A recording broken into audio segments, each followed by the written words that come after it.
السلام علیکم ورحمۃ اللہ وبرکاتہ۔ بسم اللہ الرحمن الرحیم۔ امید ہے آپ سب بخیر عافیت ہوں گے۔ ہم پچھلے ویڈیو میں حرف تہجی کس طرح لکھنا ہے اور حرف تہجی کو دوسرے حروف سے کس طرح ملانا ہے یہ لکھنا سیکھ لیے ہیں، اور آج کے اس ویڈیو میں ہم روزمرہ کی اشیاء جو ہمارے لائف میں یوز ہوتے ہیں وہ ہم لکھنا اور پڑھنا دونوں سیکھیں گے۔ نمبر 1، گھر۔ گھر 3 حروف سے مل کر بنا ہے، قاف، ہا اور را۔ گھر کا مطلب ہے رہنے کی جگہ، یعنی جہاں پر ہم سکون حاصل کرتے ہیں۔ نمبر 2، دل۔ دل 2 حرفوں سے مل کر بنا ہے، دال اور لام۔ دل کا مطلب ہے احساسات کی جگہ، بدن کا ایک اہم عضو جس کے صحیح ہونے سے تمام بدن صحیح ہوتا ہے۔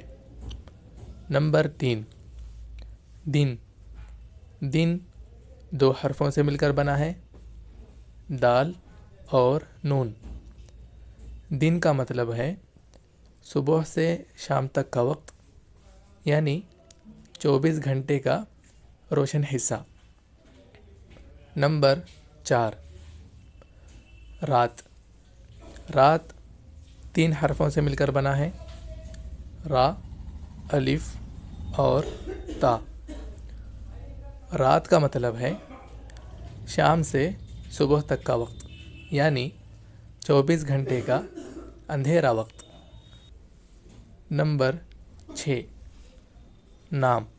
نام 3 حرفوں سے مل کر بنا ہے، نون، الف اور میم۔ نام کا مطلب ہے پہچان کے لیے رکھا گیا لفظ جس سے انسان کی پہچان ہوتی ہے۔ نمبر 7، کام۔ کام 3 حرفوں سے مل کر بنا ہے، کاف، الف اور میم۔ کام کا مطلب ہے مشغولیت، نوکری یا کرنے کا عمل، یعنی ذمہ داری۔ نمبر 8، جان۔ جان 3 حرفوں سے مل کر بنا ہے، جیم، الف اور نون۔ جان کا مطلب ہے زندگی، حیات۔ نمبر 9، پانی۔ پانی 4 حرفوں سے مل کر بنا ہے، پا، الف، نون اور یا۔ پانی اس چیز کو کہتے ہیں جس سے انسان کی پیاس بجھتی ہے اور زندگی قائم رہتی ہے۔ آج کے اس ویڈیو میں بس اتنے ہی الفاظ کافی ہیں۔ اگلا ویڈیو جلد از جلد آئے گا۔ ویڈیو کو لائک اور چینل کو سبسکرائب کر لیں۔